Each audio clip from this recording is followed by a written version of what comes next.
Right, ఇప్పటిదాకా 4 రౌండ్లు ముగిశాయి. కౌంటింగ్ 36,854 ఓట్ల లెక్కింపు పూర్తయింది. ఇంకా 1,68,382 ఓట్లు లెక్కించాల్సింది. ఇప్పటిదాకా 1,825 ఓట్ల లీడ్లో బీజేపీ అభ్యర్థి ఈటెల రాజేందర్ కంటిన్యూ అవుతున్నారు. ఇందాక మనకి శివ చెప్తున్నట్లు ముందు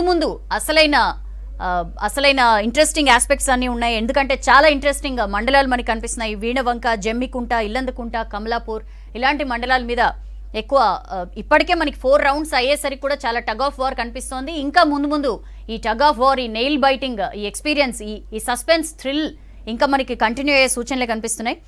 రఘునందన్ గారు, మనం ఇందాక ఒక చిన్న కరెక్షన్, 4th రౌండ్కి సంబంధించి 562 ఓట్ల లీడ్ 4th రౌండ్లో. సో ప్రతి చోట కూడా 100, 192, 905, 562, 100లోనే లీడ్ ఉంది. 2018లో ఆల్మోస్ట్ ఒక 40,000 ఓట్ల మెజారిటీతో ఈటెల రాజేందర్ గెలిచారు. దాంతో కంపేర్ చేస్తే ఈ నెక్ టు నెక్ లీడ్స్ రావడం ఎట్లా అర్థం చేసుకోవాలి? ఎందుకు ఈ ఎన్నికని ఇంత టఫ్ ఫైట్గా మార్చిన సిచ్యుయేషన్స్ ఏంటంటారు? సార్, ప్రభుత్వ యంత్రాంగము, ప్రభుత్వం ప్రతిష్టాత్మకంగా తీసుకోవడం, గవర్నమెంట్ డబ్బుల్ని పథకాల రూపం లోపల, పైలట్ ప్రాజెక్టుల రూపం లోపల ప్రజల్లోకి పంపు చేయాలనుకోవడం, ఇవన్నీ కొంతవరకు ఎన్నికని ఈ మాత్రం ఓట్ల వైపు తీసుకొచ్చినాయేమో అని అనిపిస్తూ ఉంది. ప్రభుత్వ సొమ్ముని పథకాల రూపంలోకి మార్చి ప్రజల్ని ఆకట్టుకునేటువంటి ప్రయత్నం చేస్తే కూడా ప్రజలు, నేను మళ్ళీ చెప్తా ఉన్నా మీకు, ఒకసారి ప్రజలు ఫిక్స్ అయినారు ఈ పార్టీ కోటేయాలని, పర్సంటేజ్లో కొంత తేడా వస్తుందేమో చివరికి వచ్చేసరికి, కానీ ఖచ్చితంగా ప్రజల ఆలోచన విధానం లోపల మార్పు తీసుకొచ్చేందుకు టీఆర్ఎస్ చేసినటువంటి ప్రయత్నం సక్సెస్ కాదని నేను అనుకుంటా ఉన్నాను. సో ఎండ్ ఆఫ్ ద రిజల్టే మాట్లాడుకుందాం అనుకుంటే we'll wait till the end of the result. ఏదొచ్చినా ఒప్పుకోవాల్సిందే, వారైనా ఒప్పుకోవాల్సిందే, మేమైనా ఒప్పుకోవాల్సిందే. అల్టిమేట్గా ప్రజాస్వామ్యంలో ప్రజలు ఇచ్చిన తీర్పుని గౌరవించాల్సిందే. ఆ తీర్పు మా వైపు ఉంటుంది అనేది నాకున్నటువంటి విశ్వాసం. అక్కడ కొద్ది రోజులు తిరిగి జనంతో కలిసి పనిచేసినప్పుడు, మాట్లాడుతున్నప్పుడు వారి నుంచి వచ్చినటువంటి ఫీడ్బ్యాక్ ఏంటంటే, ప్రభుత్వం ఎన్ని చేసినా ఈటెల రాజేందర్ గారి పట్ల ఈ రాష్ట్ర ప్రభుత్వం ప్రవర్తించినటువంటి తీరు సరి అయింది కాదనేది మెజార్టీ ప్రజలు అభిప్రాయపడ్డారు. కాబట్టి ప్రభుత్వం చేసినటువంటి పొరపాటుకి ప్రభుత్వం మళ్ళీ తిరిగి ఇంకొకసారి ఇట్లాంటి తప్పు చేయకుండా ఉండడానికి ఇది ఒక ఎన్నిక ఫలితం బీజేపీని గెలిపిస్తే ఆ రకమైనటువంటి ఒక స్కోప్ ఉంటుందని నేను అనుకుంటా ఉన్నాను. మారుతుందా ప్రభుత్వం, మారదా, మేము ఇట్లే ఉంటామా, ఒక ఉప ఎన్నికతో ఏమవుతుంది, మాకు 100, 2 ఉన్నాయి, ఒకటి పోతే ఏమవుతుంది అని అనుకుంటే అది వారి విఘ్నత, మనం ఏం అనలేము వారిని. బట్ అల్టిమేట్గానైతే ప్రజలలో ఒక శక్తి, ఒక ఆలోచన శక్తి అయితే పెరుగుతూ ఉంది. మీరు ఎన్ని డబ్బులు ఇచ్చినా అల్టిమేట్గా ప్రజల పక్షాన ఉండేటోళ్ళకి, పేద ప్రజల పక్షాన మాట్లాడేటోళ్ళకి, కొట్లాడేటోళ్ళకే ఓట్లు పడతాయి అనేటువంటి ఒక ఆలోచనని ప్రజలు వ్యక్తపరుస్తారని నేను అనుకుంటున్నాను. ఎండ్ ఆఫ్ ద రిజల్ట్ కూడా అట్లే ఉంటుంది, మాకే అనుకూలంగా ఉంటుంది అనేది నాకున్నటువంటి ఆశ. సో ఒకవేళ ఫలితం మొత్తం వచ్చిన తర్వాత స్టాటిస్టికల్గా ఏ బూత్ అయింది, ఏ ఊరైంది అనేది అనలైజ్ చేసుకోవడానికి ఈవినింగ్ దాకా మనకు సమయం ఉంది. ఇప్పుడు జరుగుతున్నటువంటి ట్రెండ్ని బట్టి భారతీయ జనతా పార్టీ అభ్యర్థి గౌరవనీయులు ఈటెల రాజేందర్ గారు గెలుస్తారని నాకు సంపూర్ణమైనటువంటి విశ్వాసం ఉంది. సో దుబ్బాకలా గెలుస్తామా, 20,000 మెజార్టీ వస్తుందా, 15,000 వస్తుందా, ఎండ్ ఆఫ్ ద రిజల్ట్కి అయితే వెయిట్ చేసుకుంటాం. బట్ గెలుస్తామనేటువంటి విశ్వాసం అయితే నాకు సంపూర్ణంగా ఉంది. ఏమంటారు శ్రీధర్ రెడ్డి గారు? చాలా కక్షపూరితంగా వ్యవహరించింది ప్రభుత్వం, అది నచ్చలేదు జనాలకి, అదే ఏవగింపు కలిగించింది, అందుకే ఇప్పటిదాకా వస్తున్న రిజల్ట్స్ ఇట్లా కనిపిస్తున్నాయి అంటున్నారు. ప్రభుత్వం నిజంగానే కక్షపూరితంగా వ్యవహారం చేయాలనుకుంటే అక్కడ జరిగినటువంటి మొత్తం ప్రచార పర్వంలో భారతీయ జనతా పార్టీ చాలా చోట్ల టీఆర్ఎస్ శ్రేణుల మీద దాడులు చేయడం కానీ, అబద్ధాలు ప్రచారం చేయడం కానీ, రకరకాల ప్రయత్నాలు చేయడానికి స్కోప్ ఉండేది కాదు. మేము వి రెస్పెక్ట్ ద డెమోక్రసీ, ఆ సిస్టమ్ ప్రకారమే పనిచేసినాము. It's fair playing ground. వాళ్ళు పనిచేసుకోవడానికి అవకాశం ఇచ్చిండ్రు, మేము పనిచేసుకోవడానికి మా ప్రయత్నం మేము చేసినాం.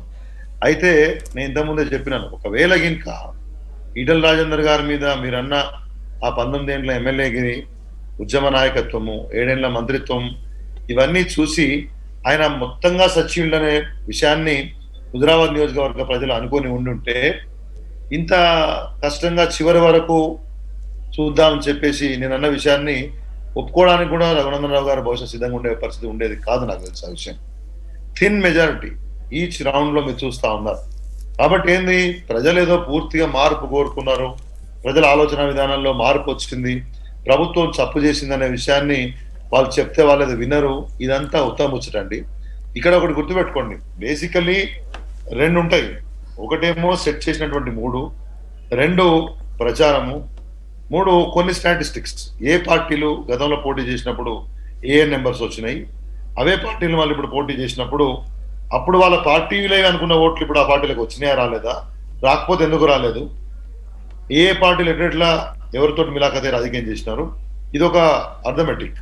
రెండోది, మీరు చెప్తున్నటువంటి యొక్క విశ్వాసము ఇవన్నీ కూడా వ్యక్తపరచాల్సిందే, లేకపోతే భవిష్యత్తు కనబడదు. కాబట్టి వాళ్ళు ఏం ఆత్మవిశ్వాసం చెప్పినా ఏది మాట్లాడినా కానీ, గతంలో దుబ్బాకలో వచ్చినప్పుడు కూడా చాలా అగ్రెసివ్గా ఇది మార్పుకు నాంది అని, రాష్ట్రం అంతా బీజేపీ వైపు వస్తుందని చెప్పి, నాయకులంతా పొలోం అని చెప్పేసి వచ్చి అందరూ కలిసి దూకినట్టు అక్కడే దూకుతారని చెప్పి చాలా విషయాలు చెప్పాను.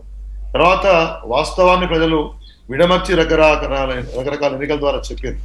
నేను మళ్ళీ మళ్ళీ చెప్తా ఉన్నాను, తెలంగాణ రాష్ట్రంలో ప్రత్యామ్నాయం కావడానికి చేసే ప్రయత్నం భారతీయ జనతా పార్టీ ఏదో ఉందో అది వాస్తవానికి దూరంగా ఉందనే విషయాన్ని భవిష్యత్తు తెలియజెప్తుంది. ఇవాళ ఎన్నికకు సంబంధించి 4 రౌండ్లలో లీడ్ రాగానే అది మార్పుకు నాంది అని ఎవరన్నా అనుకుంటే, దుబ్బాక మార్పుకు నాంది కావాల్సి ఉండే, ఎందుకు తర్వాత మార్పుకు అది నాంది కాలేదో, తర్వాత ఉన్నటువంటి పరిస్థితులు ఏంటి, అంతర్గత విషయాలు వ్యవహారం రకరకాలుగా రఘునందన్ రావు గారు కూడా తెలుసు. కాబట్టి ఇప్పటికిప్పుడు ప్రభుత్వం నష్టం చేసిందని కానీ, ప్రభుత్వం మాకు అన్యాయం చేసిందని కానీ, రైతులో, మహిళలో, లేకపోతే వ్యాపార వర్గాలో, లేకపోతే ప్రభుత్వం సంక్షేమం ద్వారా ఇచ్చే పథకాలతోటి మాత్రమే జీవితాన్ని కొనసాగించే వాళ్ళు అనుకున్నట్టుగా ఉంటే ఈ ఫలితం ఇంకా వన్ సైడ్ ఉండాల్సిన అవసరం ఉంటుంది. మీరు ఇప్పుడు బద్వేలో చూస్తూ ఉన్నారు, వెదర్ ఇట్ ఈస్ వైఎస్ఆర్సీపీఆ మరొకట కాదు, అక్కడ తెలుగుదేశం పార్టీ కంప్లీట్గా విత్డ్రా చేసుకున్న తర్వాత కూడా బీజేపీ పోటీ చేస్తే కూడా అధికార పార్టీ అంటే, ఒకవేళ అధికార పార్టీ మీద వ్యతిరేకత ఉంటే వన్ సైడ్, లేదా అధికార పార్టీ అనుకూలంగా ఉంటే వన్ సైడ్, ప్రతిపక్షానికి అనుకూలంగా ఉంటే వన్ సైడ్, ఏదో రకంగా ఫలితం రావాలి. కానీ నెక్ టు నెక్ వస్తా ఉంది. దీంట్లో కొంత అర్బన్ మిక్స్ ఉంది అనే విషయాన్ని గ్రహించిన తర్వాత ఇది మార్పుకు నాందని మాట్లాడుకోవడాన్ని నేనైతే హర్షించను. వాళ్ళది ఆ తర్వాత ఇంట్రాస్పెక్ట్ చేసుకోవాల్సిన పరిస్థితి ఒకటి వస్తుంది. కానీ హుజురాబాద్ రూరల్ ఇదున్న ఏరియాస్ లో ఎందుకు పెద్దగా ఆశించినంత రాలేదంటారు టీఆర్ఎస్ కి? వరికి ఉరి ఇలాంటి కామెంట్స్ ఏమైనా? ఎందుకంటే రైతు బంధు, దళిత బంధు ఇవన్నీ స్టార్ట్ చేసిన శాలపల్లి లాంటి ప్లేసెస్ లో కూడా టీఆర్ఎస్ కి వ్యతిరేక ఫలితాలే వచ్చాయి. శాలపల్లి గతంలో రైతు బంధు అక్కడనే స్టార్ట్ చేసినాం. సెంటిమెంటల్ గా ఒక సభ చేయడానికి అనుకూలమైన స్థలం అది ఉంది కాబట్టి అక్కడ చేసినారు. సరే, నేనేమంటే yes I do understand. And నేను హుజురాబాద్ రూరల్ గ్రామాల్లోని కొన్ని చోట్ల వచ్చిన ఫలితాలు నేను కూడా ఆశ్చర్యం కలిగించినాయని చెప్పినాను, వాస్తవానికి దూరంగా మాట్లాడను కూడా. అయితే నేనేమంటున్నానంటే, ఇప్పుడు ఈ వరికి సంబంధించి భారతీయ జనతా పార్టీ ఒకవైపు కేంద్రం నుంచి వాళ్ళే ఇవాళ ఇక్కడ ధాన్యాన్ని కొనమని క్వాంటిటీ మీద రెస్ట్రిక్షన్స్ పెట్టి, గతంలో కూడా ప్రభుత్వాన్ని ఇబ్బంది పెట్టి, ఇప్పుడు ప్రత్యామ్నాయ పంటల వైపుగా ప్రజలను మళ్లించకపోతే రాబోయే రోజులలో కేంద్ర ప్రభుత్వం అనుసరిస్తున్న తీరుకు రైతులు నష్టపోతారనే విషయాన్ని చెప్పి మేము ప్రయత్నం చేసినప్పుడు దాన్ని ఉల్టా ప్రచారం చేసి కొంత మేరకు ప్రభావితం చేసి ఉండొచ్చు కాక. కానీ వాస్తవ పరిస్థితులు ప్రజలకు దీర్ఘకాలంలో తెలుస్తాయి. ఈ ప్రభుత్వం రైతులకు ఎంత ప్రాధాన్యత ఇచ్చింది, ఈ ధాన్యాన్ని కొనుగోలులో కానీ, లేకపోతే నీరు ఇవ్వడంలో కానీ, కరెంట్ ఇవ్వడంలో కానీ, రైతు బంధు ఇవ్వడంలో కానీ, ఎరువుల అవైలబిలిటీ పెంచుకోవడంలో కానీ, రైతాంగానికి 100% ఏదైనా ప్రభుత్వం మొత్తం దేశంలో సహకారం ఇస్తా ఉందంటే అది తెలంగాణ రాష్ట్ర ప్రభుత్వం. డెలివర్ కావట్లేదా శ్రీధర్ రెడ్డి గారు? మీరు చెప్తున్నారు రైతాంగాన్ని అన్ని రకాలుగా మంచిగా చూసుకున్నాం, అనేక రకాల స్కీమ్స్ దేశంలోనే ఎక్కడ లేనివన్నీ చేసామని, బట్ ఓట్ల రూపంలో అది కనిపించట్లేదు. ఓట్ల రూపంలో కనిపించకపోతే అన్ని ఓట్లు మాకెందుకు వస్తాయండి? లేకపోతే వాళ్ళకు ఒక థిన్ మెజారిటీ మాత్రమే వస్తుంది. ఇవన్నీ అంశాలను కాదని వీటిలలో చేసినటువంటి రకరకాల ఫేక్ ప్రచారాలు, ఈవెన్ గ్యాస్ ధరలో కూడా 291 రూపాయలు తెలంగాణ రాష్ట్ర ప్రభుత్వానికి వస్తాయని సాక్షాత్తు వాళ్ళ అభ్యర్థి ఈటెల రాజేందర్ గారే మాట్లాడారు. వీడియో లైవ్ లో ఉండే నేను చూసినాను. ఆ తర్వాత మేము ఖండించే ప్రయత్నం చేసినాం. అయితే అబద్ధం నిజము నడిబాట్ల మెదట్లకు వచ్చే వరకు అబద్ధం మొత్తం ఊరంతా తిరిగి వస్తుందని చెప్పేసి ఉన్నటువంటి సామెతకు అనుగుణంగా అబద్ధాలు ప్రచారం చేయడంలో బీజేపీ ఇవాళ బ్రహ్మాండంగా ముందుగా ఉంది. మేము వాస్తవాలు తెలియజెప్పే ప్రయత్నం చేస్తా ఉన్నాం. అయితే అప్పుడప్పుడు అక్కడక్కడ ఒక్కొక్క ఫలితం కొంత మేరకు, కొంత స్థాయిలో, కొంతవరకు ఆధిక్యం కనబడంత మాత్రాన మొత్తం సమాజంలో మార్పు వచ్చి టీఆర్ఎస్ ప్రభుత్వానికి, టీఆర్ఎస్ పార్టీకి ప్రజలు వ్యతిరేకంగా ఉన్నారు, మమ్మల్ని ప్రత్యామ్నాయంగా చూస్తున్నారని చెప్పేసి మాట్లాడుకోవడం అతిశయోక్తి అవుతుంది, అత్యాశ అవుతుంది. ఇవాళ కాంగ్రెస్ పరిస్థితి మీరు ఇక్కడ చూసిన తర్వాత, ఐఎమ్ రిపీటింగ్ బికాస్ నేను అర్థమెటిక్ కూడా చెప్పిన మీకు, కాంగ్రెస్ పరిస్థితి ఇక్కడ చూసిన తర్వాత ఎక్కడ పోయినాయి నీ 60,000 ఓట్లు, ఎక్కడ పోయినాడు రేవంత్ రెడ్డి ప్రచారము, ఎక్కడ పోయింది ఓవరాల్ గా కాంగ్రెస్ పోరాట పట్టిమా, లేకపోతే కాంగ్రెస్ సంబంధించినటువంటి పోరాటానికి సంబంధించిన అంశాలు ఎక్కడ పోయినాయి అంటే, ఇవన్నీ కూడా బీజేపీకి ఓట్లు తేవడం కోసం కాంగ్రెస్ కూడా చేసినటువంటి ప్రయాస కనబడతా ఉంది నెంబర్స్ లో అని చెప్తా ఉన్నాను. పోయినసారి ఎలక్షన్స్ లో రౌండ్ల వారీగానో, లేకపోతే గ్రామాల వారీగానో, లేదా మండలాల వారీగానో కాంగ్రెస్ పార్టీకి వచ్చిన ఓట్లను త్యాగం చేయడం ద్వారా కొంత మేరకు రాజేంద్రకు న్యాయం చేయాల్సినటువంటి యూనో ఏదైతే ఆకాంక్ష రేవంత్ రెడ్డి కనబరిచాడో దాంట్లో ఈ ఫలితంలో కొంతమేర కనబడుతూ ఉంది. డిస్పైట్ దట్ మాట్లాడదాం, దయాకర్ గారిని అడుగుదాం. కాంగ్రెస్ అడుగుదాం శ్రీధర్ రెడ్డి గారు. You are seeing a thin majority. ఏం చెప్తారు దయాకర్ గారు? 61,000 ఓట్లు, 61,121 ఓట్లు వచ్చాయి లాస్ట్ టైం పాడి కౌశిక్ రెడ్డికి కాంగ్రెస్ అభ్యర్థిగా ఆయన కంటెస్ట్ చేసినప్పుడు. ఇప్పుడు ఇప్పటిదాకా 4 రౌండ్లు ముగిసేంత వరకు 680 ఓట్లు మాత్రమే. కాంగ్రెస్ తనకి తాను కొవ్వొత్తులా కరిగిపోయి బీజేపీకి వెలుగునిచ్చే ప్రయత్నం చేసింది అని శ్రీధర్ రెడ్డి గారి మాటల నుంచి అర్థమవుతున్నది. ప్రజలు గెలుపుకు అవకాశం ఇచ్చినారు అనుకుంటున్నాను. మొన్న నేను కొట్లాడుతా అనుకున్నారు, ఇచ్చిండ్రు నా కోట్లు 62,000. ఆ కొట్లాడేటోడు పోయి కోవర్ట్ అయింది. మరి ఏం చేయాలి? మేము కౌశిక్ రెడ్డి అంటే ఆయన ఈ పార్టీలో మా రాహుల్ గాంధీ వస్తే కారు దోలితోడు, మా ఉత్తమ్ కుమార్ రెడ్డి గారికి స్వయాన కజిన్ అంటే తమ్ముడు. మేము మంచోడని మరి మా రేవంత్ రెడ్డి గారు మొన్న అన్నట్టు ఇంటోడు ఉండగా అని ఎక్కడ చూసుకోలే. ఈ ఇంటోడే కోవర్ట్ అయింది. కోవర్ట్ అయినప్పుడు నేను ఏం చేయాలి? నన్ను ఇప్పుడు నేను కూడా వెంకట్ని చివరికి పెట్టడం కారణం ఏంటంటే ఇంకెవరినైనా పెడితే ఇదే టీఆర్ఎస్ ఆపరేషన్స్ ఇట్లా చేస్తుందని కూడా కాదు. ఇప్పుడు కౌశిక్ రెడ్డే రేపు వచ్చి టీఆర్ఎస్ అభ్యర్థి అయితే ఏం చేద్దాం? నోరు వెళ్ళబెడుతుంటాం కదా. ఇప్పుడు చావు తప్పు కళ్ళు లొట్టబోయినట్టు అట్లీస్ట్ అటు టీఆర్ఎస్ వైపు పోని క్యాండిడేట్ పెట్టుకొని బరిలో ఉన్నా, నేను చర్చలో ఉన్నా. కనీసం అది కూడా లేకుండా పోవు. రేపు కాంగ్రెస్ వాళ్ళు గెలిస్తే టీఆర్ఎస్ లకు పోవుడు కాదండి, కాంగ్రెస్ టికెట్ తీసుకొని టీఆర్ఎస్ లకు పోతారని చెప్పి ఇదే బదనాం చేసే వాళ్ళు వీళ్ళంతా. కాబట్టి ఈ ఎన్నిక, నేను ఒక పదం వాడతా, ఇంత నీచమైన ఎన్నిక ఎప్పుడు జరగలేదండి తెలంగాణ. నేను నా ఎరకలని, ఐఎమ్ 48 నౌ. నేను చిన్నప్పటి నుంచి కమ్యూనిస్ట్ వాళ్ళు ఉప్మా పెట్టిన ఓటు వేసిన కానీ చూసిన ఫేవరెటిజం కొరకు. కానీ 400-300 కోట్లు పెట్టి ఎన్నికలని మనం ప్రభుత్వాన్ని నెరవేరుస్తున్నాము, మనం డ్యూటీస్ చేస్తున్నామని చెప్పుకునే సిగ్గు లజ్జ అన్నీ కూడా వదిలేసి ఎన్నికలు జరిపి మేము ఓడిపోతున్నాం, మేము గెలుస్తున్నాం అని చెప్పుకుంటే, నేను గెలిచిన ఈ తరహా ప్రాక్టీస్ చేసి నా అంత ఏమంటారు సిగ్గు లజ్జ లేనోడు ఇంకొకటి ఉండడండి. ఒక లెక్క ఉన్నది ఈ తెలంగాణలో, ఎన్నికలు ఇప్పుడు 20 కోట్లకు వచ్చింది, అవునన్నా కాదన్నా మాట్లాడుకుందాం బరాబర్. ఇప్పుడు ఇది 20 కోట్ల ఎన్నికేనా? ఇది ఒక 2,000 కోట్ల రూపాయలు దళిత బంధు కనిపెట్టి, ఒక 200-300 కోట్ల ఎన్నిక కొని కనిపెడితే, ఓటుకు 6,000 రూపాయలు పెడితే ఇంకెందుకు ఎన్నికలైన సిగ్గు లేకుండా చెప్పుకునేదానికి? ఆ అర్రాస్కి ఇవ్వండి. ఒక ఎన్నిక ఎవడు వాడుకుంటాడో, ఎమ్మెల్యే ఎవడు చేస్తాడో, 50 కోట్లు 100 కోట్లు ఆ కాన్స్టిట్యున్సీకి ఇచ్చేసి మొత్తం పైసలున్న వాళ్ళతో ఎన్నికలు చేసుకోండి. ఇంకా ప్రభుత్వాలుగా బీజేపీ చెప్పుకుంటానికే ఉంది వాళ్ళకి మాత్రం, వాళ్ళేం తక్కువ పెట్టిండ్రా. కాబట్టి ఇవాళ తెలంగాణ ఒక సగటు ఉద్యమకారులుగా మేమేమనుకుంటున్నాం అంటే నేనే కదమ్మా, మీరే దయాకర్ గారు.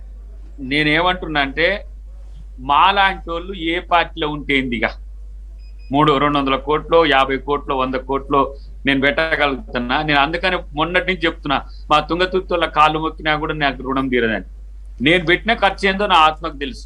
89,000 ఓట్లు వచ్చినాయి. సరే మిషన్లు ఓడగొట్టినయో నన్ను మనసులు ఓడగొట్టినో పక్కన పెడితే, ఈ ఎన్నిక కొనసాగితే తెలంగాణలో ప్రజాస్వామ్యం అందామా, ధనస్వామ్యం అందామా? నేనేమంటా, బీజేపీ మీద కూడా ఆరోపణ ఏంటంటే ఈటెల రాజేందర్ గారు ఆత్మగౌరవం వర్కౌట్ అయినప్పటికీ కూడా వారేమి తక్కువ పెట్టలేదు అక్కడ. నేను కూడా నాకుంటే తక్కువ పెట్టకపోదునేమో. తీసేయండి సీన్లకి, 3 పార్టీల యొక్క డబ్బును తీసేయండి, ధనాన్ని తీసేయండి. ఎందుకు వేస్తారండి బీజేపీకి టీఆర్ఎస్ పార్టీకి? 2 ప్రభుత్వాలు వైఫల్యం కదా దేశంలో, అది రాష్ట్రంలో ఇది. ప్రతిపక్షాన్ని నోరు మోయించే కార్యక్రమంలో బీజేపీ టీఆర్ఎస్ పార్టీ ఒకరికొకరు సహకరించుకున్నదని అంటే మా శ్రీధర్ ఏమంటాడు? సచ్చింది కాంగ్రెస్, సచ్చి బీజేపీని బతికిచ్చింది ప్రజలు. ప్రభుత్వాన్ని ఏర్పాటు చేసేది ప్రజలు. ప్రజాస్వామ్యంలో ప్రభుత్వాలను చంపేది కూడా ప్రజలే, అది గుర్తుపెట్టుకోవాలి ముందు. ఇవాళ ఏం చేసిండనని కేసీఆర్ తీసుకొచ్చి ముఖ్యమంత్రిని చేసిండ్రు. తెలంగాణ కొరకు కొట్లాడిండి ఆ బక్క ఆయన గారి. కాంగ్రెస్ వాళ్ళు ఇచ్చినా కూడా 1,200 మంది చచ్చినా కూడా కేసీఆర్ పవర్ ఇచ్చిండ్రు. ఎందుకు ఇచ్చిండ్రు? కొట్లాడిండని. ఇవాళ నువ్వు అదే కొట్లాటను అంచివేస్తే నీ మీద వ్యతిరేకత వస్తుంది కదా. నువ్వు గెలిచినా ఓడినట్టే. ఇప్పుడు ఇవాళ నేనంటున్నా, బీజేపీ ఎవరిని ప్రోత్సహిస్తుందండి? బీజేపీ ఇవాళ ఇట్లాంటి అవినీతికర ముఖ్యమంత్రుల్ని బరాయిస్తూ ఇవాళ ఈ దేశంలో ఇదే కరప్టెడ్ స్టేట్ గా ఉంది. 1,00,000 కోట్లతో కట్టిన కాళేశ్వరం ప్రాజెక్టు ఒరేసుకుంటే ఎవడైనా ఒరేస్తే వాడిని జైల్లో పెడతా అంటే మరి ఎందుకు పర్మిషన్స్ ఇచ్చింది బీజేపీ? అందుకు ఓట్టేస్తారా పైసలు? లేకపోతే డబుల్ బెడ్రూమ్ ఇళ్ళ కాళ్ళకు పైసలు ఇచ్చి ఇల్లు కట్టకపోతే మంచిదే నేను బరే ప్రభుత్వం అని చెప్పి సర్టిఫికేషన్ ఇచ్చినందుకు బీజేపీ చేసిండ్రా? రైట్, కాదు. దయాకర్ గారు కంటిన్యూ చేద్దామండి. ఈటెల ఒకసారి రాజేందర్ కోట్ చేసిండ్రు, బీజేపీ మిత్రులు కూడా మైండ్ లో అప్డేట్ ఓడినట్లే అని చెప్పి దయాకర్ గారు ఒక కామెంట్ చేశారు ఇందాక. దాదాపు ఇప్పటికీ 55,000 ఓట్లు అయిపోయింది కౌంటింగ్ 5 రౌండ్లలో. సౌజన్య గారు 56,000 పైచిల్ కోట్లు కౌంట్ అయినాయి. సో ప్రజాస్వామ్యం లోపల గెలిచినమా ఓడినమా అనేది ఇంపార్టెంట్. ఇవన్నీ ఆరోపణలు ఎన్నికల సందర్భంగా చేసుకున్నాం. వాళ్ళకి ఎందుకు ఓటేయాలి, వీళ్ళకి ఎందుకు ఓటేయాలి, వీళ్ళు వాళ్ళతో కలిసిరు, వాళ్ళు వీళ్ళతో కుమ్ముక్క అయినరు. ఈ అన్ని ఆరోపణలు అయిపోయిన తర్వాత ప్రజలు ఓట్లు వేసినారు. వచ్చినటువంటి ఎండు ఫలితాన్ని మనం అందరం కూడా అనలైజ్ చేసుకోవాలి. ఒకవేళ మా వల్ల పొరపాటు జరిగితే మా వల్ల ఈ పొరపాటు జరిగింది సరిదిద్దుకోవాలని ఆనేరు చెప్పడానికి ఇష్టం లేకుండా ఆఫ్ ది రికార్డులోనైనా మనం సరిదిద్దుకుంటే బాగుంటుంది. సో వాదించాలి కాబట్టి వాదిస్తూ ఉన్నారు, పార్టీల తరఫున మనం ప్రజెంట్ అయినాం కాబట్టి వాదించాలనుకుంటే వాదిద్దాం. అందరం అట్లే రిప్రజెంటేటివ్స్గా ఉన్నాం. ఆయా పార్టీల గొప్పతనాన్ని ఆయా వ్యక్తులుగా చెప్పుకుంటూనే పోతాం. బట్ ఎండ్ రిజల్ట్ అయితే ఇవన్నీ చర్చలు జరిగిన తర్వాతనే వస్తాయి కదా. మోటార్లకు మీటర్లు, పెట్రోలు, సిలిండర్ డబ్బాకి దండం పెట్టిపోండి, ఇవన్నీ ప్రచారం వారికి తోచినంత వారు చేసిరు, మాకు తోచినంత మేమే చేసినాం. ఎవరు అబద్ధం చెప్పినాం, ఎవరు నిజం చెప్పినారు, ఎవరు ప్రభుత్వ పైసలు ఇచ్చారు, ఎవరు ప్రైవేట్ పైసలు ఇచ్చిండ్రు, ఎవరెవరితో కుమ్ముక్కైనారో అయిపోయింది. అవన్నీ చర్చలన్నీ అయిపోయినాయని నేను అనుకుంటున్నాను. ఎందుకంటే ఓట్లు డబ్బాలలో నిక్షిప్తమై ఉన్నాయి కాబట్టి. ఇప్పుడు జరగాల్సినటువంటి చర్చ ఏంది, వచ్చినటువంటి ఫలితాలు ఏంది, ఎట్లా వస్తా ఉన్నాయి, ఎక్కడ ఎవరం బలంగా ఉన్నాం, ఎవరం బలహీనంగా ఉన్నాం. శ్రీధర్ గారు ఒక మాట చాలాపల్లి ఎట్టుంది, నిజంగా ప్రభుత్వ వ్యతిరేకత ఉంది, ఈ ప్రభుత్వం వద్దనుకుంటున్నారు, టీఆర్ఎస్ అంటే ఏవగింపు ఉంది, ఇవన్నీ ఉంటే వేరే రకంగా ఉండాలి, వన్ సైడెడ్గా కనిపించాలి. బట్ ఎక్కడ అలా కనిపించట్లా, చాలా తక్కువ లీడ్సే కనిపిస్తున్నాయని చెప్పి ఒక మాట అన్నారు. గవర్నమెంట్ ప్రత్యేకంగా అక్కడ కాన్సన్ట్రేషన్ పెట్టి 6 నెలలుగా వారు తీసుకోవాల్సినటువంటి అన్ని జాగ్రత్తలు తీసుకోవడం వల్ల ఎండ్ ఆఫ్ ద రిజల్ట్ ఎంత వస్తుంది, ఎన్ని వేల మెజార్టీ వస్తుంది చూసిన తర్వాత నేను చెప్పగలుగుతాను. భారతీయ జనతా పార్టీ గెలుపును ఆపాలని శత విధాలుగా ప్రయత్నం చేసినారు ఆ నియోజకవర్గం లోపల. దానికి ప్రభుత్వ పథకాలను వాడుకున్నారా, పైలట్ ప్రాజెక్ట్ వాడుకున్నారా, వారికి ఉన్నటువంటి అడ్వాంటేజెస్ అన్నింటినీ వారు వాడుకున్నారు. ఇప్పుడు యుద్ధంలోకి పోయిన తర్వాత ఏ రాజకీయ పార్టీ అయినా అన్ని ప్రయత్నాలు చేస్తే అట్లే టీఆర్ఎస్ పార్టీ కూడా చేసింది. వాళ్ళు అధికారంలో ఉన్నారు కాబట్టి వాళ్ళకి మాకంటే కొంచెం అడ్వాంటేజెస్ గ్రౌండ్ కనబడింది వాళ్ళకి. సో ఆ ప్రయత్నం వల్ల అలా జరిగింది. మొత్తం రిజల్ట్ వచ్చిన తర్వాత నేను మళ్ళీ చెప్తున్నా మీకు, ఇది 2,000 ఉంటుందా 20,000 ఉంటుందా అనేది చూసిన తర్వాత మనం ఖచ్చితంగా చెప్పుకుంటే ఇంకొంత మెరుగ్గా ఉంటుంది. నేను ఒప్పుకోవడానికి సిద్ధంగా ఉన్నా, నేను సరి చేసుకోవడానికి సిద్ధంగా ఉన్నా, ఎదురుగా ఉన్న వాళ్ళు కూడా అట్లే ఉండాలని కోరుకుంటాను. నేను ఒక గెలుపుని తక్కువ చేసి ఒక గెలుపుని ఎక్కువ చేసి చూడాలని నేనైతే కోరుకోను. ఎవరు గెలిచినా అల్టిమేట్గా ప్రజల ఓట్లు, ప్రజలు వేసి గెలిపించినటువంటి ఓట్లు. ఈ చర్చలన్నిటి తర్వాతనే కదా ఓట్లు పడ్డాయి. మోటార్లకు మీటర్లు, సిలిండర్లకు పెంచిర్రు, పెట్రోల్ పెంచిర్రు, డీజిల్ పెంచిర్రు. ఇదంతా దేశవ్యాప్తంగా చర్చ జరుగుతూనే ఉన్నది. గతం లోపల కూడా ఏ ఎన్నిక వచ్చినా ఇదే రకమైనటువంటి చర్చలు జరుపుతారు. ఎవరికి ఉండే అడ్వాంటేజ్ని వాళ్ళు చెప్తారు, డిసడ్వాంటేజెస్ని మన మీద పోటీ చేస్తున్నటువంటి వ్యక్తులు చెప్పేటువంటి ప్రయత్నం చేస్తారు. ఎన్ని చేసినా ఎండ్ ఆఫ్ ద డేలో ఒక్కోటితోటి గెలిచినా గెలిచిండు అంతే ఉంటుంది తప్ప గెలిపోవటంలోకి ఇంకొక రకమైనటువంటి మీనింగ్ ఉంటుందని నేను అనుకోను. ల్యాండ్ స్లైడ్ విక్టరీ కాదు. ఎందుకంటే ప్రభుత్వం ఉన్నది, పోలీసు వాళ్ళు ఉన్నారు, అధికారులు ఉన్నారు, కలెక్టర్లు ఉన్నారు, డబ్బులు ఉన్నాయి, స్కీములు ఉన్నాయి. ముఖ్యమంత్రి గారు స్వయంగా వెళ్ళి స్కీమ్ని ప్రారంభించిండ్రు, ప్రజలలో ఒక ఆశ కల్పించారు. కాబట్టి రకరకాలైనటువంటి కోణాలలో ప్రజల ఆలోచన విధానంలో ఏమైనా మార్పు ఉంటుందా ఏందనేది ఎండ్ రిజల్ట్లో చూద్దాం. But once again I'm telling, ప్రజలు ఇన్ని చేసిన తర్వాత కూడా దళిత బంధువులు ఇచ్చినా, ఇంకోటి ఇచ్చినా, అకౌంట్లలో డబ్బులు వేసి ఇవి ఈటల రాజేందర్ గారు గెలిస్తే ఇవి రావని చెప్పినప్పటికి కూడా ఇచ్చినారు. అంటే మరి ప్రభుత్వం 43,000 మంది దళితుల ఓట్లు ఉన్నాయని చెప్పిండ్రు. గెల్లి శ్రీనివాస్ యాదవ్ గారి సామాజిక వర్గానికి సంబంధించి 21,000 ఓట్లు ఉన్నాయని చెప్పిండ్రు.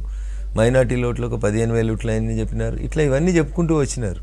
కాబట్టి వీటన్నింటినీ పోలరైజ్ చేసేందుకు వారు చేసినటువంటి ప్రయత్నం ఎంత సక్సీడ్ అవుతుంది అనేది లాస్ట్కి వారికి వచ్చినటువంటి ఓట్లను బట్టి కంపేర్ చేసుకుంటే తెలుస్తుంది 22వ రౌండ్ తర్వాత. వారు ఎన్ని చేసినా నేను మళ్ళీ చెప్తున్నా సౌజన్య గారు, we're confident that we're going to win the election. అది 2,000, 25,000 అనేది లాస్ట్కి మాట్లాడుకుందాం. ఎంత ఎక్స్పెక్ట్ చేస్తున్నారు? 20,000 వరకు వస్తుందని ఎక్స్పెక్ట్ చేస్తా ఉన్నాం. 20,000 వరకు పెరుగుతుందని నాకున్నటువంటి ఆలోచన, అంచనా కూడా. చూద్దాం రిజల్ట్ వచ్చిన తర్వాత, మొత్తం ఫైనల్ ఫలితం వచ్చిన తర్వాత మెజారిటీ ఎంత వచ్చింది, ఏ బూతులు ఎంత వచ్చింది, అంత కేటగిరికల్గా మీరే విశ్లేషించుకుంటూ వస్తున్నారు కదా. షాలిపూర్లో ఏం జరిగింది, కెప్టెన్ లక్ష్మీకాంతారావు గారి ఊర్లో ఏం జరిగింది, మనకంటే ముందే అక్కడ నుంచి మీడియా మిత్రులు చెప్తూనే వస్తూ ఉన్నారు కదా. So they are on ground, వాళ్ళ ఆన్ రియాలిటీనే ప్రజలకు చెప్పేటువంటి ప్రయత్నం చేస్తూ ఉన్నారు. రైట్, వి హోప్ వినవంక వారి సొంత మండలం కాబట్టి అభ్యర్థి గారికి ఏమైనా అడ్వాంటేజ్ ఉంటుందో ఏందనే చూద్దాం. మాకు కూడా ఏం తొందర లేదు, ఎండ్ రిజల్ట్ దాకా వెయిట్ చేసి తప్పుల్ని సరిదిద్దుకోవడానికి మేము సిద్ధంగా ఉన్నామని నేను అనుకుంటున్నాను. ఏమంటారు శ్రీధర్ రెడ్డి గారు?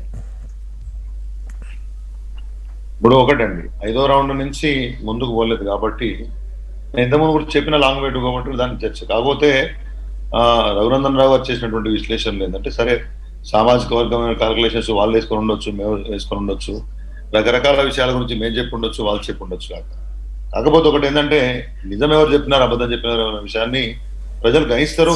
నేనే చెప్పినా కదా, ఒక ఎలక్షన్ లో గతంలో ఒక స్వల్ప మెజార్టీతో విజయం రాగానే ఇవే మాటలు చెప్పినారు. అందుకనే కొద్దిగా కాషియస్ కూడా మాడుతున్నట్టు కనిపిస్తా ఉంది. ఆ తర్వాత రిజల్ట్స్ ఫాలోడ్ బై దట్ చూసినారు వాళ్ళు. మళ్ళీ ఒకవేళ ఇవాళ డిస్పైట్ ఆల్ ఆర్డ్స్ విజయం మాది అవుతుంది అనే విషయం నాకు విశ్వాసం ఉంది. కానీ మీరు అడుగుతున్నటువంటి అంశంలో చాలా క్లారిటీగా చెప్పినాను. ప్రభుత్వ వ్యతిరేకత ఉందో మీరు మార్చుకోవాలి, లేకపోతే లేకపోతే అంతర్గతంగా మీరు చర్చ చేసుకొని మార్చుకోవాలి. పైకి కోర్స్ కరెక్షన్ అనేది గవర్నమెంట్స్ చేస్తాయి, పార్టీలు చేస్తాయి. మనం చేస్తున్నటువంటి ప్రయాణంలో ఎక్కడెక్కడైనా లోపాలు ఉన్నాయి, లేకపోతే సరి చేసుకోవాలి, లేకపోతే మనము సమాచారాన్ని ప్రజలకు కమ్యూనికేషన్ గ్యాప్స్ ఉన్నాయనేటువంటి అంశం వస్తే కూడా చేస్తున్న అభివృద్ధిని కానీ వెల్ఫేర్ని కానీ అనుకున్నంత స్థాయిలో నిజాలని ప్రభుత్వం చేస్తున్న పనులను ప్రజల దగ్గరికి తీసుకుపోలేక పరిస్థితి ఏమైనా ఉంటే, ప్రతిపక్షాలు చేస్తున్న విష ప్రచారాన్ని మరింత బలంగా తిప్పికొట్టాల్సిన అవసరం వస్తే, లేకపోతే ఉన్న అభివృద్ధి పదాలను మరింత ఇంటెంట్ గా ప్రజలకు తీసుకుపోయే ఇంప్లిమెంటేషన్ లో కానీ మరొక విషయంలో కానీ అవి ఖచ్చితంగా ఎప్పటికప్పుడు వాటి గురించి ఒక ఇంట్రాస్పెక్షన్, ఒక రివ్యూ, మళ్ళీ ఎప్పటికప్పుడు కరెక్షన్స్ ఇవన్నీ ఉంటాయి. ఇవి ఉండవు. లేదా ప్రభుత్వంలో ఉన్న వాళ్ళందరూ మాత్రము అలసత్వంగా ఉన్నారు, మేము మాత్రమే ఏదో సమాజాన్ని మేల్కొల్పుతున్నామని ఎవరైనా అనుకుంటే, ఇవాళ దేశవ్యాప్తంగా ఉన్నటువంటి ఒక పరిస్థితులు, సామాన్యునికి వస్తున్నటువంటి ఇబ్బందుల గురించి కేంద్ర ప్రభుత్వం యొక్క అలసత్వం ఇవన్నీ చూసిన తర్వాత ఎవరు కోర్స్ కరెక్షన్ చేసుకుంటున్నారు లేదనే విషయం తెలుసుకోవాలి. నా మట్టుకు నాకు తెలంగాణ రాష్ట్రానికి సంబంధించి ఇవాళ ఉన్నటువంటి పరిస్థితులలో irrespective of the section, irrespective of the segment, ఎవరికి కూడా ఇబ్బందికర పరిస్థితులు రాష్ట్రంలో ఉన్న విధంగా పరిపాలన లేదనేది ప్రజలు పదే పదే స్పష్టీకరించారు. అట్లా లేకపోతే నేను ఇంతకుముందు చెప్పినట్లు ఓవరాల్ పోలింగ్ ప్రాసెస్ వేరేలాగా ఉంటుండే, ఓవరాల్ ట్రెండ్స్ వేరేలాగా ఉంటుండే. నేను ఎగ్జాంపుల్ ఇప్పుడే ఇచ్చినాను. The result in Andhra Pradesh has already come out. అక్కడ పరిస్థితి మీరు చూసిండ్రు. అంటే వాళ్ళు పూర్తిగా ప్రభుత్వానికి అనుకూలంగా ఉన్నారు, ఆడున్న ప్రతిపక్షానికి వ్యతిరేకంగా ఉన్నారు. దాన్ని మీరు ఒకసారి రివర్స్ ఇంపోజ్ చేసుకుంటే మా పరిస్థితి వేరేలాగా ఉండాల్సి ఉండే. టిఆర్ఎస్ పార్టీ పరిస్థితి కాకుండా బీజేపీ చాలా అనుకూలంగా ఉండాల్సి ఉండే. ఎక్కడైనా ఏ ఎన్నికలోనైనా ఇంక్లూడింగ్ దుబ్బాక అండ్ టుడే ఆ పరిస్థితి మీకు కనబడిందా అంటున్నాను.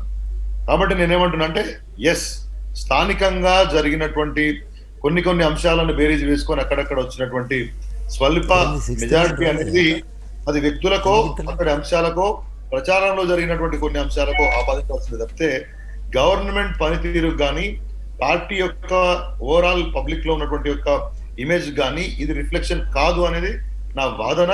గతంలో అది ప్రూవ్ అయింది in terms of elections in MLC, Sagar and mini municipal polls. కాబట్టి ఇది కూడా అదొక దృష్టాంతం కాబోతుంది. That will be an example again. కాబట్టి ఒక స్వల్ప ఆధిక్యం అనేది ఓవరాల్ గా మూడ్ను చూపించదు అనే విషయాన్ని గ్రహిస్తే మంచిదని నా ఉద్దేశం. ఇప్పుడు అన్ని రకాలుగా ప్రయత్నం చేశారు. ఇందాక నుంచి రాజేందర్ గారు కానీ రఘునందన్ గారు కానీ లేకపోతే దయాకర్ గారు కానీ మాట్లాడుతున్నట్లు సర్వశక్తులు ఒడ్డి ఒక రకంగా ఈటెల వర్సెస్ కేసీఆర్ గా జరిగిన పోరాటం. ఒకటండి, సర్వశక్తులు ఒడ్డకుండా రాజకీయ పార్టీలు ఎందుకు పనిచేస్తాయండి? ఖచ్చితంగా టిఆర్ఎస్ పార్టీలోని ఒక సభ్యుడు సుదీర్ఘకాలంగా కొనసాగిన ఆయన బయటికి పోయింది కాబట్టి ఆటోమేటిక్ గా శ్రేణులలో కొంత కన్ఫ్యూజన్ ఉంటుంది, కాబట్టి ప్రజల్లో కొంత కన్ఫ్యూజన్ ఉంటుంది, కాబట్టి పార్టీని రీబిల్డ్ చేస్తూనే ఎమ్మెల్యే లేడు కాబట్టి ప్రభుత్వం వైపు నుంచి గ్యాప్ రాకుండా మంత్రులు కానీ ఎమ్మెల్యేలు కానీ అక్కడ విపరీతంగా పర్యటించారు. సేమ్ టైం ఎలక్షన్ ఉంది కాబట్టి మా మద్దతు కోసం మా ప్రయత్నం మేము చేస్తాం కదా. Will have to completely regroup our own teams. మా టీమ్స్ మేము రీగ్రూప్ చేసుకోవాలి. ఇంకా ఎవరన్నా అక్కడక్కడ అపోహలలో ఉండే వాళ్ళను మా వైపు తెచ్చుకోవాలి. వాళ్ళకి వాస్తవాలు తెలియజెప్పాలి, ప్రజలకు జరుగుతున్న విషయాన్ని తెలియజెప్పాలి. కాబట్టి మా ప్రయత్నం మేము చేస్తాం కదా. ఏ బైపోల్ కి పెట్టనంత ఎఫర్ట్స్ పెట్టింది టిఆర్ఎస్ ఈ ఎలక్షన్ లో అని చెప్పి విశ్లేషణలు. అబద్ధం అండి. నేను సాగర్ బై ఎలక్షన్ లో కూడా పనిచేసినాను. Same effort. అక్కడ మండలానికి ఒక ఎమ్మెల్యే గారు ఉన్నారు, వారితో పాటు మేము కొంతమంది పనిచేసినాం ప్రతి చోట. ఇక్కడ అట్లనే పనిచేసినారు. దాంట్లో తేడా ఏముంటుంది? ఇప్పుడు దుబాక్ ఎలక్షన్ లో బీజేపీ కూడా అట్లనే మోహరించింది కదా. ఇవాళ నిన్న హుజరాబాద్ ఎలక్షన్ లో కూడా వాళ్ళు గ్రామానికి మనుషులను పెట్టినారు, ఇన్ఛార్జీలను పెట్టినారు, మండలానికి ఇన్ఛార్జీలను పెట్టినారు. కేంద్ర మంత్రి ఇక్కడ కేంద్ర మంత్రి కాకుండా మొత్తం వేరే నిత్యానంద రాయ్ లాంటి కేంద్ర మంత్రులు కూడా వచ్చిపోయినారు, జనరల్ సెక్రటరీలు వచ్చిపోయినారు. వాళ్ళేం తక్కువ ఎఫర్ట్ పెట్టినారు, వాళ్ళ ప్రయత్నం వాళ్ళు చేసిండ్రు. కాబట్టి ఇక్కడ రాజకీయ కాంగ్రెస్ పార్టీ కొద్దిగా లేటుగా వచ్చినా కానీ సరే వాళ్ళ స్థాయిలో వాళ్ళు ఏదో సరే వాళ్ళ ఉద్దేశం వేరేలాగా ఉంటాయి కాబట్టి వాళ్ళు పెద్దగా ఏం మోహరించుకోలేదు, అది వేరే సంగతి. కానీ మేము ఈ ఎలక్షన్ మొన్న ఎమ్మెల్సీ ఎలక్షన్ కూడా అంతే ప్రతిష్టాత్మకంగా తీసుకున్నాం, అప్పుడు అంతే నియోజకవర్గాల వారికి బాధ్యతలు తీసుకున్నాం. దిస్ ఈజ్ నాట్ ఏదో ఊరికి జనాలు పెట్టాలని కాదు, ఇక్కడ ప్రతి ఓటర్కి చాలా దగ్గరగా వెళ్ళి ప్రభుత్వం చేస్తున్నటువంటి పనులను చెప్పాలి అనే ఒక తాపత్రయము, మేము చేస్తున్న పనికి సరైన మద్దతు మాకు రావాలనే ఉద్దేశమే తప్పితే there is no other intention behind it. అదే పని బీజేపీ చేసింది కదా, దానికి మమ్మల్ని బదనాం చేసినందుకు. వచ్చిందా మీరు అనుకున్న మద్దతు కనిపిస్తుందా శ్రీధర్ రెడ్డి గారు? మీరు అనుకున్న మద్దతు కనిపిస్తుందా? ఒకటండి, మేము అనుకున్న మద్దతులో కొంత వెరగం ఉందన్నట్టు నాకు వస్తున్నటువంటి ఫలితంలో ఉన్న స్వల్ప మెజారిటీలో కొంత నాకు ఏమంటారు ఏ హుజరాబాద్ నుంచి వచ్చినటువంటి దానికి సంబంధించి అనుకున్నంత రాలేదని నేను అనుకుంటున్నాను. నిజంగా కూడా ప్రభుత్వం చేసినటువంటి పనులు, మేము చేసినటువంటి ప్రచారము ఇంకింత పూర్తి స్థాయిలో ఫలించాల్సినటువంటి అవసరం ఉండే. కానీ కొన్నిసార్లు అబద్ధాలు కూడా ప్రజల మనసులలో కొన్నిసార్లు ప్రభావితం చేయగలుగుతాయి. ఆ మేరకే ఆ స్వల్పాధిక్యత వచ్చిందని చెప్పేసి నేను అనుకుంటున్నాను, అంతేగాని మరొకటి కాదు. End of the day Etela Rajender also has a long standing in the same constituency. కాబట్టి అంత తక్కువ అంచనా మేము కూడా వేయలేదు. But at the same time వాస్తవాలు ఆయనకు మొత్తం ఆయన చెప్పిందే ప్రజలు నమ్ముంటే, ఐఎమ్ రిపీటింగ్ మై స్టేట్మెంట్, ఇట్లా ఉండదు కదా అంటున్నా. మా అభ్యర్థిని వీకంట్రీ, మా అభ్యర్థిని బానిసని ఎడుతుంది, మా మొత్తం మేము చేస్తున్న ప్రచారం ఫేక్ అని చెప్తుంది, రకరకాల ఫేక్ ప్రచారాలు చేస్తుంది. తక్కువ అంచనా వేయలేదు అంటున్నారు. తక్కువ అంచనా వేయకుండానే చిన్న ఎన్నిక 3 సార్లు 4 సార్లు ఇదే మాట అన్నారు. హుజరాబాద్ ఉప ఎన్నిక చాలా చిన్నది. అవును, ఇప్పుడు రాష్ట్రం మొత్తంలో ఉన్నటువంటి 119 నియోజకవర్గాల్లో మేము బలంగా ఉన్నాం, మెజారిటీ ఎమ్మెల్యేలు మా వైపు ఉన్నారు. 1 ఎలక్షన్ దాని గురించి ఇంతగా పెద్దగా అంటే ఏదో బ్రహ్మాండం బద్దలైపోతుంది, ప్రభుత్వం మారిపోతుంది, ప్రజల మూడు మారిపోతుంది, 2023కు బాట తైటా అని చెప్పేసి ఎవరన్నా అనుకుంటే అది వాళ్ళ అమాయకత్వం. కాబట్టి విషయాన్ని చెప్పినాం. టిఆర్ఎస్ పార్టీ చేసినటువంటి ప్రయత్నాలని భూతద్దంగా చూపించే ప్రయత్నం చేయడము, వాళ్ళు చేసిందే కరెక్ట్ అని చెప్పేసి బీజేపీ లాంటి పార్టీలు చేస్తున్నటువంటి ఒక ప్రచారాన్ని తిప్పికొట్టడం కోసము విషయం వాస్తవమైంది మేము ఆలోచన చేస్తా ఉన్నాం. ఎలక్షన్ ని సీరియస్ గా కొట్లాడడం అనేది ఒక అంశం అయితే, వీళ్ళు చేస్తున్నటువంటి తప్పుడు ప్రచారాన్ని వాస్తవాలు ప్రజలు చెప్పడం కూడా మా అవసరమే కదా. What is what we try to explain.